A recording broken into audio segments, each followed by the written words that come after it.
I'm live. I might have been live when I was off screen. I realized the air conditioner was on, and that probably won't come through too much, but it would drive me bonkers.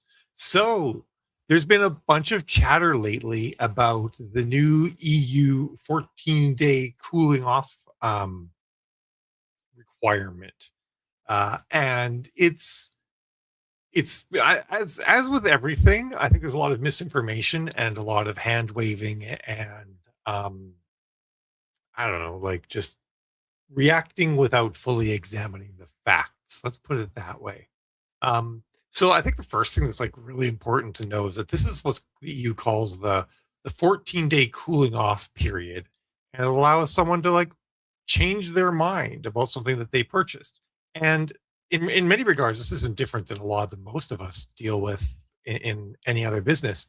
And it's actually the EU's had this law since I think it's like 2014, if I remember my research correctly. The only thing that they're doing now um, is they're adding a button that requires you to that allows people to opt out, and it's got some like kind of annoying requirements around it that I don't know that I'm going to like fully follow. Like one of the things about the button that you have is they have to be able to like use it to cancel without logging in by just providing like other information. And that's like super stupid and annoying. But in a way, like I kind of get it, but it also is like, well, now I have to make this system that like looks at like people's order information in order to like determine if they're the right person. Now, the nice thing is a lot of e-commerce platforms are handling this for us, so we don't have to like build out all of this functionality to comply with this button. But there's some cool ways that you can actually make it so that this um, full refund, no questions asked um, thing does not apply to you actually. And it comes down to like how different types of products are delivered. So I know some authors out there are saying like, I won't sell books to the EU anymore. I'll just like turn that off and no longer do it. And then you have to wonder like, what about things like my Patreon subscription, or for us, you know, our school subscription for people who use our who are members of our school to get all of our good learnings. Um, and it varies for each one. But I guess sort of the recap for anyone who's just joined a little bit lately is on June 19th, which was when last Friday, the EU made it so that if you do online e-commerce on your website, you have to have a button that says um, that allows people to get a full refund within 14 days. Now, the interesting thing is that this like the GDPR law that I still am annoyed with to this day. This applies to EU citizens regardless of where they shop, which then which suggests that the EU is prepared to like do something about stores in countries outside the EU. In reality, it's kind of a if you're not based in the EU, it's a little bit of a come at me, bro, sort of situation. Obviously, this is going to be tuned toward like big companies like Adobe, who is Adobe's actually quite notorious for having like really difficult cancellation systems and whatnot. So you know that's who they're looking at. These big companies, they are not going to start like going after random author e-commerce websites for not having the 14-day full refund button on their website. But that being said, I mean, like you have to remember, like as an author, your job is to sort of cater to your readers. And if your interactions with your readers are go pound sand, that's not really going to look that good for you. So I think it makes the most sense to, in this scenario, especially to comply with the law that the EU has made for the entire planet. I mean, don't make no mistake. I'm annoyed by that sort of behavior. And that way the EU and any of your readers in the EU will just feel like at least you're not snubbing your nose at them. And especially if you're an American author right now, looking like you're behaving politely in the world right now is probably a really good idea. You know, don't go pissing off your European readers too much, especially because so many of us eventually want to start or already are selling translations into Europe. So there is an interesting side note though. There's a way to get around this and not really have to do it at all. Um, so let's talk about ebooks because for anybody who's doing sales into Europe, chances are ebooks are where you're doing most of your sales. Now, the interesting thing about the way the law is written, the 14-day cooling off period law, is that if which we'll talk about physical products first, actually, then we'll pivot into ebooks. For physical products, the 14-day countdown starts when the person gets the product, and they can then return it. Hello, Dennis. People can return the product, no questions asked, within that 14 days, just by clicking a button. But the interesting thing for physical products is the law actually does state that you refund the cost of the product and the outbound shipping cost, and then the returner has to pay for the postage for it to be returned.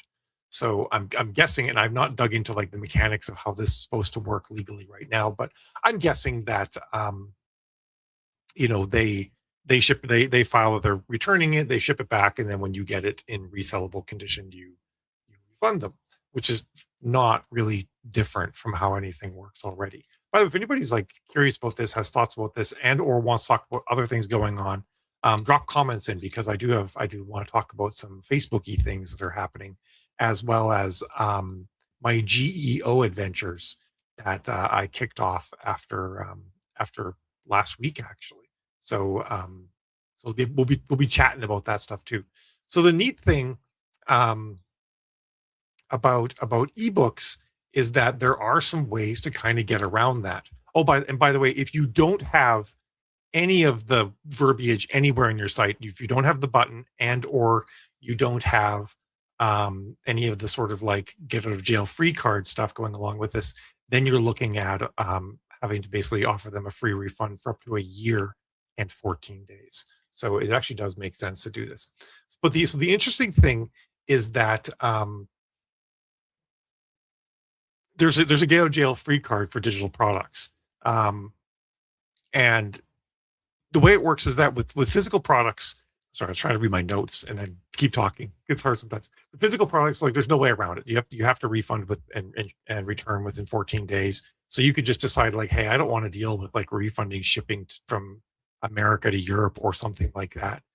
I just won't sell print books into Europe, or if I do, I'll use a distributor, or I'll figure some other scenario out. Like use a printer in Europe to do that. So at least there's not crazy shipping.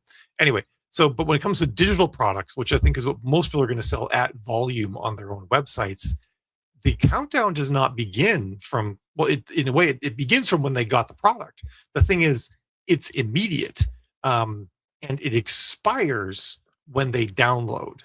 So basically, they get the 14 days from when they finalized purchase. Like, they've got that 14-day cooling off period, but the 14-day cooling off period expires early at the point of download. If they download before 14 days, at that point, then boom, there's no longer the 14-day period, and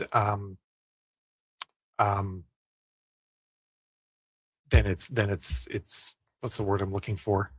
14-day period. There's no 14-day period, and it expires like as soon as they download. And there's even a way to short circuit that even further. So if you want to make it so that you don't have to deal with having a button on your website to do these returns at all, you can have some text on your checkout and add a checkbox into the checkout flow that basically says digital downloads are automatically non-refundable. So you just basically say that's one of the ways of wording it. A sort of a better way to say it is like, this digital product is immediately downloaded and delivered to you, and therefore you agree that it is not refundable. That's the better way of doing it. And what you do once you have, if you don't sell any physical products in the EU, and you add that checkbox for EU people to your checkout process, you don't have to put on the button. Then you've sort of like covered yourself with just those two things by adding the adding text, and that they have to check off their EU, and by not selling print books in the EU, or just deciding you're going to deal with that. But the great thing about that, though, is that digital products sort of sidestep that whole thing. And there is actually a scenario too that if for subscriptions, so things like Patreon. Now, Patreon handles all this anyway, so we don't have to really deal with the mechanics of it. But it's understood that subscriptions are prorated in the refund. So with a subscription, you're never going to be letting someone use a subscription for 14 days and then refunding them for the entire thing. It understands that some portion of the product has already been digitally delivered, and that that portion of the product is not refundable at that point. So in all fairness, like, I know there's always a lot of like wringing of hands and gnashing of teeth and whatnot, but pretty much everywhere that every one of us lives already has some rules like this about product returns. And of course, it's good for you to understand the laws that apply to you where you live. As far as product returns, this is just a weird one because it's like GDPR. It's a scenario where the EU is sort of stretching their hand out across the entire globe and saying that this law applies based on where the the shop is, or the shopper is, not the store owner is. Um, I tried to invent a new word there. Hey, honey, and hi, Dharma. So, so I think it's basically moot. I think that you just the only real change is they want a button that allows people to do this sort of refund without having to log in, and I kind of get that too because sometimes I check out anonymously on different stores, and sometimes like managing my order after I've checked out anonymously is a nightmare. So like I like that they're doing this. I'm always annoyed. I wish that the EU would do a thing where like this doesn't apply to people who businesses under a certain amount of money. Because they're obviously not targeting small businesses anyway. So like they should just pencil in an exception. Um, so it doesn't cause like, onerous business overhead on people. I get not doing that for GDPR because everybody's data needs to be preserved everywhere, yada yada. But that's just kind of my take there. Um, so yeah, that's them's my thoughts on that. I think it's basically a non-issue. I think that just adding a checkout button saying that digital products are automatically not refundable, and you don't even have to do it globally. You can just do it in the EU. I think that's enough, and it basically covers this whole situation. Um, and that's that. So I don't think you have to add a button to your website, I guess is what I'm saying. Unless, of course, you're doing print sales into the EU, in which case you do actually need to add a button to your website to do this sort of thing. Um, that button could actually just be a form, even because like it still has it, they understand it's supposed to collect information. So it could just be a button that says like, um, you know, need a refund with or want to cancel within 14 days or something like that. Have that it's supposed to be conspicuously placed on your website. I think the footer is conspicuous enough because it's on every page. And then just basically has a contact form that has them put in their name, email address, and order number. And if they don't know their order number, like a description of the order or something like that. And honestly, then you're covered. So not hugely onerous, not like really that difficult to deal with. A little bit of a pain for like adding a checkbox um, to your I think the checkbox has to be explicit. You can't just fold it into your existing terms and services on your website that people are already agreeing to. That one I'm not 100% sure about. Um, but this is not a big deal, basically, is what I'm saying. I'm not going to stop selling into the EU. What I'll probably do is I'll do the two things I suggested. I'm going to put the checkbox in my checkout flow for people in the EU that says, you know, digital products are immediately delivered and and are not refundable, not are not automatically refundable. Could also refund them if someone asks, but they're not automatically refundable. And then I'll have a button on my website for books. If someone buys books in the EU, there'll be the button in the footer that says like, request a 14-day refund or something like that. And the problem will be solved. So I'm curious if anybody actually I'm looking at a ton of comments. I kind of wonder if anybody even heard of this. Jill said it's been being talked about everywhere. So I'm not besmirching Jill. Just doesn't mean that the people talking about it everywhere and you folks overlap in the Venn diagram of authors.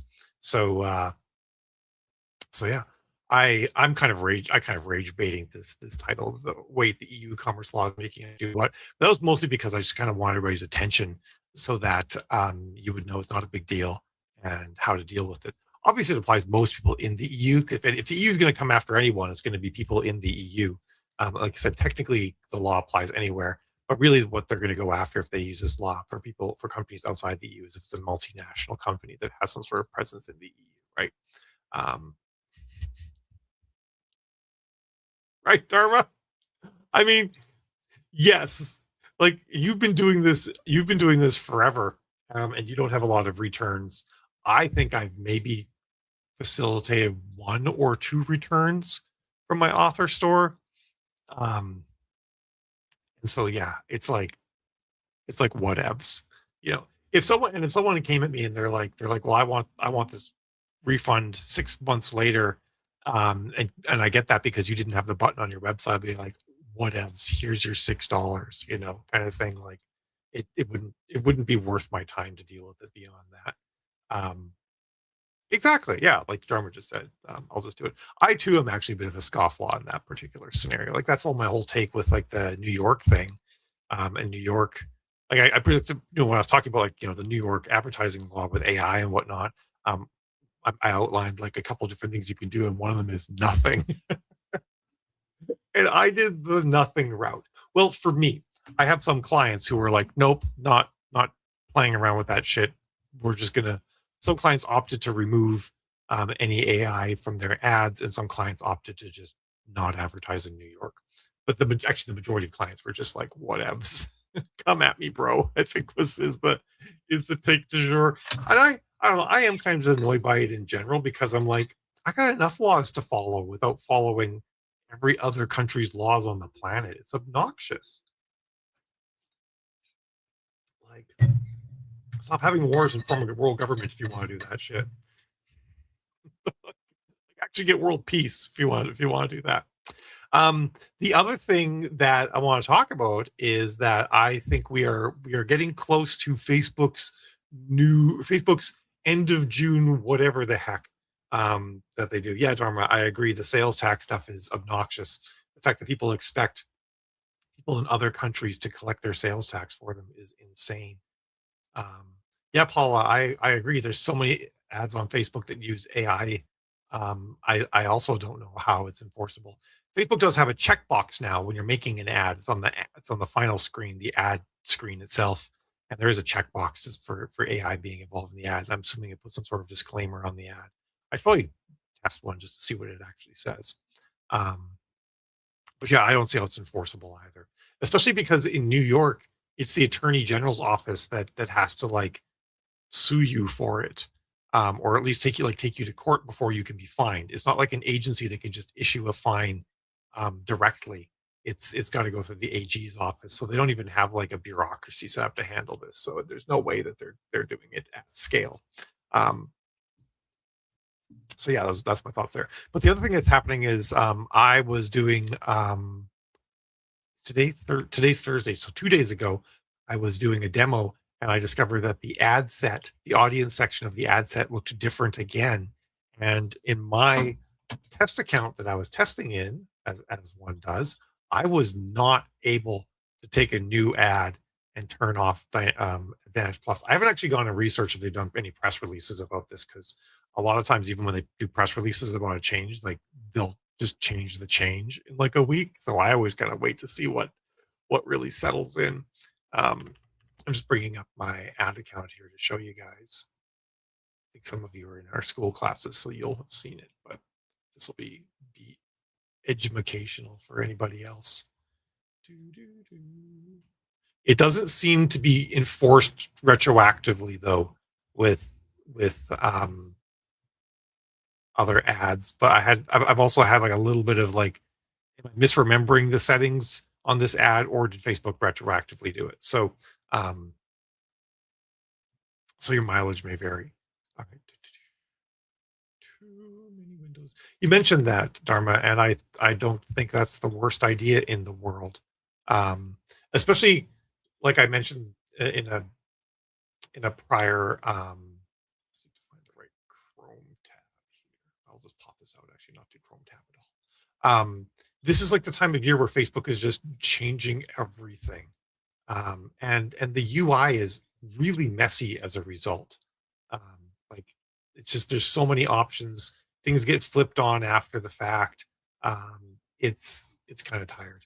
Well, that's good, Dharma. I'm glad you're enjoying the class and learning a lot. I think the cool thing too is like everything in the class that Dharma's referencing is applicable beyond Facebook, other than some of the specific mechanics of the Facebook ad creation process. But the scroll stopping element of the digital content that we make is it's the same regardless of where we put it.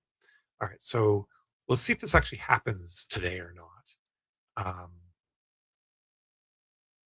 leave it for I've noticed Facebook's being a little bit slow today. All right, so it was on the ad set. Make sure everything's set properly. Yep, website. Leave everything else standard. And so an audio, okay, this one actually is different than the other one I was testing with. This one still looks standard. And it gives the old standard options. Let me pop over to one of the other ones I was testing with. Was it this new sales campaign? Let's see. Watch, they've already changed this, which is a great example of why um, you you may not want to like run ads right now because things are changing. But no, this is how it was when I was in there on Tuesday, and I've seen some other variations of this as well. Um, so let me actually go to the initial state that it was in, and it looked like this. This is sort of the new this is a new flavor of this that I landed on. Um, it's pretty standard. You've got the show more controls, you got your minimum age, and then you can also do the suggest an audience, which is so what they used to do, and you saw it with that other one I started. The audience section was broken into two blocks, and that was sort of the clue that it was Advantage Plus. Now, what you'll see in a lot of cases, it will say Advantage Plus on up here, and it'll all be in one block, but you'll have like the suggest an audience section down here, and the this is what we'll actually listen to up here. Um, and the button I got, this was a new button. I need a specific audience, and then I could switch setup and target a specific audience. Oops, and it always scrolls down, which is annoying. Now, the interesting thing about this one, though, and this is why I think the next phase is for audiences with Facebook is what I've been not worried about, but expecting for some time. So now I've got one audience block, which looks deceptively like the old system, but you'll see that Advantage Plus is still on. And there's a couple things in here. So yesterday I was actually getting uses as a suggestion checkbox underneath age. Today I'm not, but it looks like pretty much anything else. By the way, they have this. Oh yeah, you guys won't see this. This is only for us because we actually have some apps that we've made. They're not actually mobile apps or anything like that, so ignore that. But it looks exactly like the non-Advantage Plus system, right? Got a regular age. There's no minimum age setting. Um, all that sort of thing. It doesn't say like suggest your detailed targeting or anything like that. But wrapped around it all, it says Advantage Plus. And the interesting thing is, oh no, they still have this little note too. I wasn't sure if it was gonna, if it was. I remember it being a different spot before, but I guess because the whole thing moved around.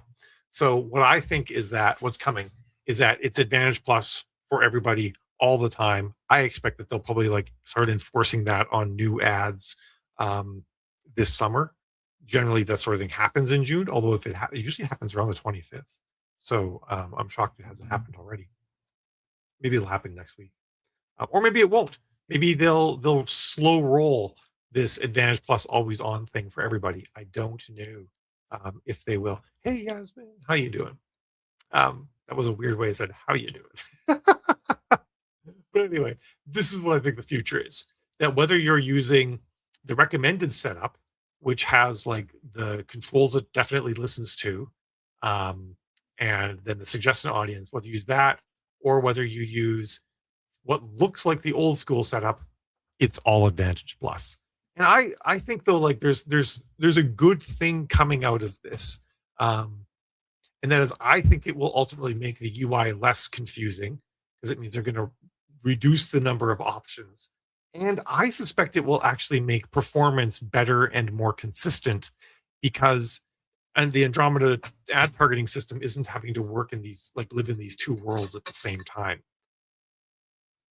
It won't be having to like deal with ads with competing structures and audience systems fighting against one another. So I think all in all, it's going to be a very good change. Um, so yay! And like I said, I'm finding that if you run full Advantage Plus ads and you turn on most of the AI stuff, with the exception of like creative changes, um, it actually works pretty well. It can be very good. It's when you try to straddle the line that you get problems. But that's one of the things I'll be doing this later this summer, once the dust kind of settles on whatever big change happens around June. I mean, if they do it, I'm just sort of assuming they will because they have for years now. Um, Facebook turn off Advantage Plus. Fair. Um, if you turn everything off, I think that's it. That also works well, which I've mentioned. Um, so toward the end of summer, I'll be doing like a recap series on what Facebook has done this summer and what it means for all of us. And then the other thing that we'll be doing sometime this summer is it actually comes out of like the talk we had last week. I'm pretty sure last week was when we were talking about GEO. I don't think it was the week before. Um, what Jill said joins actually the only people on Facebook can see that. So this is where we'll be doing a lot of these classes. But the other thing is like we talked about, and correct me if I'm wrong, if it wasn't last week, if it was the week before, we talked about GEO, which stands for generative engine optimization, which just basically means making your website and your e-commerce store more palatable to AIs. Because whether we like it or not, people search in AI first a lot of the time. They're typing things into Chat GPT. They are they're using Google and just letting doing whatever the Gemini suggestion is at the top, which is also effectively just searching with AI. So the big thing is how do we make our site more palatable AI?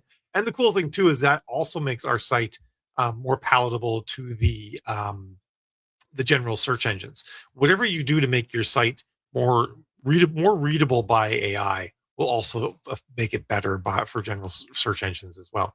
So it was last week. Okay, good. Jill's correcting me. Oh, we're not doing the comments on stage. I wish that was turned on by default. I could have sworn I had it on by default. So we'll do wide. No, that's too wide. Regular it is. Okay. So so you want to be doing some amount of GEO on your website. And something I learned a while back about AI is AI loves structured data.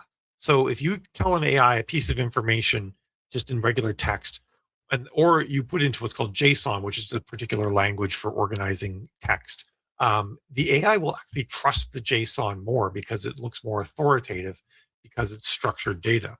And I'm going to bring something up to show you guys here. If I can manage to type, just give me a second. Plus LD. Where's it? LD plus JSON.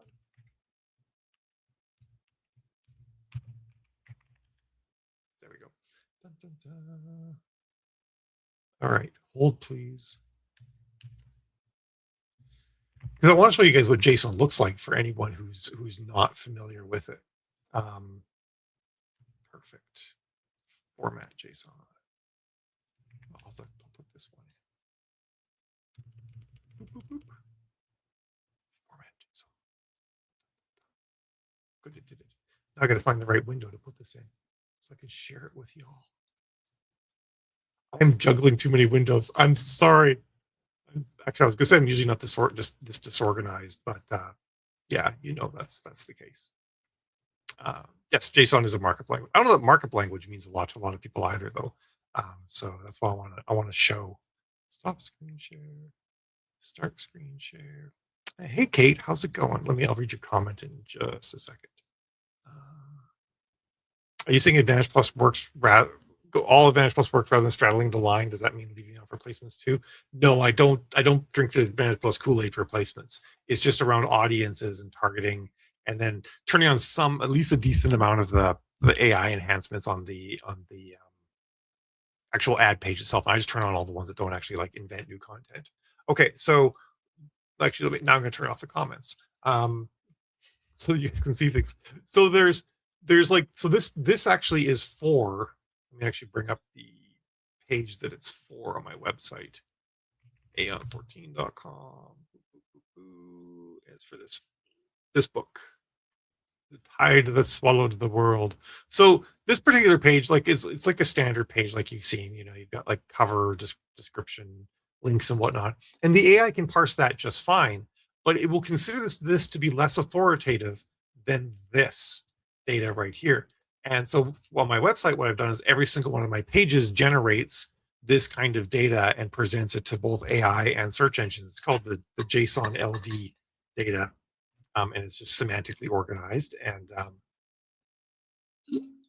makes the AIs happy. So one of the things is that I've got just some of the basic stuff, some basic keywords about my stuff. I've got the book's description. I'm using like special things like is part of book series. It looks the book series.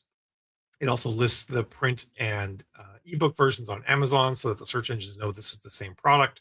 And then also it has a link to my canonical author ID name. And I've actually got an about page on my website that lists all the myself and all the co-authors in Aeon 14. And every one of us gets like this special URL that becomes like the canonical person ID for you. And then everything on the website references that. And it helps like the website, like different parts of the website build authority in the AI's mind. And then I've actually got duplicate keywords. Oh no, I don't. They're labeled differently. And then these are actually the major tropes in the particular series as well that I've put together. And then on top of that, every page that I have has like the book themes, which are just the tropes, which I've got to fix. It says you to not say tropes right there. And then like if you love, Ready Player One, and then it like insert. This is actually all done programmatically. I'm not like I didn't have to type any of this stuff out. So I've got like these things, and then I've got these things called theme hubs, and that was actually a big takeaway that as well that I learned about GEO after the fact is that like creating sort of like themed content on your website, and then providing starting points and stuff like that. It's something that the AIs really like, and they will consider to be pretty authoritative data. So this is mostly actually for the AIs. So I've got like human. I still have to do the breadcrumbs on this too. Forgot about that. This human partnership. I've got like an intro. If you like this particular theme, start with these books, and then also has like an if you love section, the tropes and the themes, and then it like lists all of the books I have containing the theme. And again, this is all human readable because if you make content on your website that's only AI readable and not human readable, it will get discounted because it knows you're trying to game the system. So I've integrated all of this like directly into my website, and that way the AIs will crawl it and know that it's all human readable. So they'll give it full authority. So this was actually all an outflow of, like I said, of our talk last week, building all of this out. Um, in addition, I redid my where to begin page a bit, which is like this page here about where to start. And then this is sort of a big thing too for like bigger universes because the AI knows it's a big universe. So and then I had the AI make this quiz. I used to have this quiz was actually like put in um by like a plugin that I had, but it was like $5 a month, and like I just realized like, oh, I could just say Claude, hey, could you just build this quiz for me? And then you know 2 minutes later, Claude had the code to insert in my website that would just have my own custom version of this quiz. So creates this. Oh, did I lock up? I locked up again. You guys can probably hear me, and my computer has just decided that this is the perfect time to freeze again. I know a lot of people are moving away from Windows right now, and I am strongly considering it. This will be interesting to see if I come back, or if I have to restart my computer in the middle of my stream. Oh, computer, why are you doing this to me? You never have this problem except for when we're doing a stream.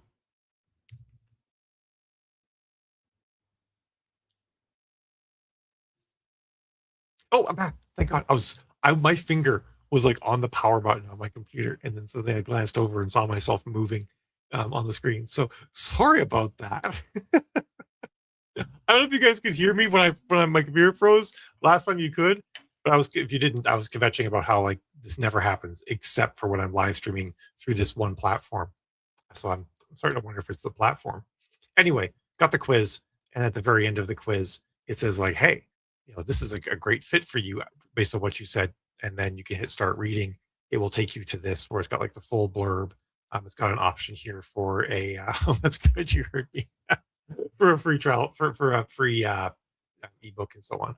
So this was all done to improve the GEO of the website because this is all the sort of stuff that actually the AIs will soak up a lot, and it creates more authoritative content on your website and stuff like that. So that's going to be a thing. I mean, I'm going to nail down how to do it with Shopify. Shopify has some new entity types in their system that might make this actually a lot easier than it would be otherwise. And then the really cool thing about this too is that I use Claude to do a lot of these changes on my website. It couldn't do all of them because of how my website's structured, but it's entirely possible to actually have AI do it. And this is, to be honest, like there's a lot of people that are not down with AI, but I tell you, this is one of the best uses of AI. Because you can you imagine 130 novels going through, adding tropes to every single one, adding comp books authors series to every single one, doing some write ups for all of that. Um, I mean, it would have taken me weeks to do because I would have done it for like a couple of days and then like for an hour a day for a couple of days and just become exhausted by the idea and possibly never finishing it. And Claude made the majority of that like something I could do in like half an hour to an hour. I think it took us to get all those parts done. And that's it's made more complicated by the fact I have so many books and so we have to like export CSVs and yada yada yada. Anyway, um I almost removed myself from the stream. I clicked the wrong button almost. So anyway, um, Dharma says fucknology. I like that. Um, I know, yeah. The people that won't use AI to do these menial drudgery kinds of tasks. I'm like, okay, like I do understand arguments for not having AI take away the things that humans enjoy doing, you know, and then leaving us with the drudgery. You know, drudgery is the perfect thing to pass off to AI. Um, and and this is like this is one of them. It's like, hey, you want more time to do the fun human creative things? Drudgery. Have the AI do the drudgery. I feel bad for the AI, right? So those are our three things. I think I've got them all. EU law, kind of no big deal. Watch the beginning if you don't know what the new EU law and what you might have to do on your website to comply with it. And then the Facebook change that I think is coming, and I think I called it that it's Advantage Plus for all the time. Um, and it's only that particular scenario is only in a sales ad right now. Actually, I did see a flavor of it in a traffic ad yesterday as well. So I think it's going to roll out. Um, and just like even things like just like the Andromeda rollout and the some of the other changes they made recently, they never hit us all at the same time, even when it is like the final decision on what they're doing. Um, so I think that's coming. I mean, I don't like it exactly, but I'm optimistic in that at least it won't work any worse than it does right now. And I think it might work better, and the UI will become simpler as they make Advantage Plus targeting just the only way to roll. Um, so I really hope they don't do that with placements. I would raise hell if they do that with placements. Um, Although they added value rules for placements, which does make you wonder if they're going to make placements have to run Advantage Plus too. I just hope they'll give us more options in the value rules then. Anyway, and then the last thing is the GEO stuff that I'll be teaching a bigger class on once I nail a few more things down, and then also have some data to show how my website's discoverability and traffic coming in from AI searches actually improved after doing this. I've already got some preliminary data showing about 20% uptick in traffic that is being driven by AI searches. So we'll see if that's just a flash in the pan or if it actually like holds on before I say like, hey, let's go do a bunch of work to make AIs find your website better.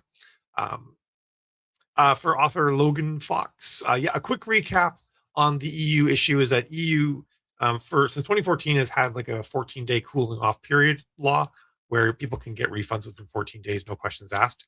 Now websites have to have a button that says that people can click, and it will allow them to get their refund without having to log in or anything like that. So of course, if they can't log in, they'd have to fill out a form to give you order number, their name, what they ordered, something so that you can find the order and issue them a refund. However, if you're doing digital sales, there's a way around this. We're in the checkout flow. You just say that all digital purchases are immediately delivered and not eligible for an automatic refund, which means you can still give refunds if you want. They're just not going to be automatic, or not eligible for automatic refunds. So you can kind of get the whole thing for the gist. But the main thing is that it's some people are really worried about it. It's not a huge deal. If you sell physical goods, yeah, it does apply. Like people get a full refund within 14 days, um, if no questions asked. But that's been the law in the EU for 12 years now. So there you have it. Um, oh, that's cool. B Havana, happy to hear that. Business tech and computer science is they're very closely entwined and have been for quite a while. All right, folks, I am running out of voice and I'm becoming hungry, so I'm going to split. It has been fabulous chatting with you all, um, and we'll be back next week. Perhaps I'll talk a bit more about some of the GEO work I've been doing, or maybe we'll know some new things Facebook's doing, or maybe we'll find out some stuff about how New York is handling their law. But I bet it'll be that and or other things we can dig into that should be good. So I will talk to you later. Fabulous day.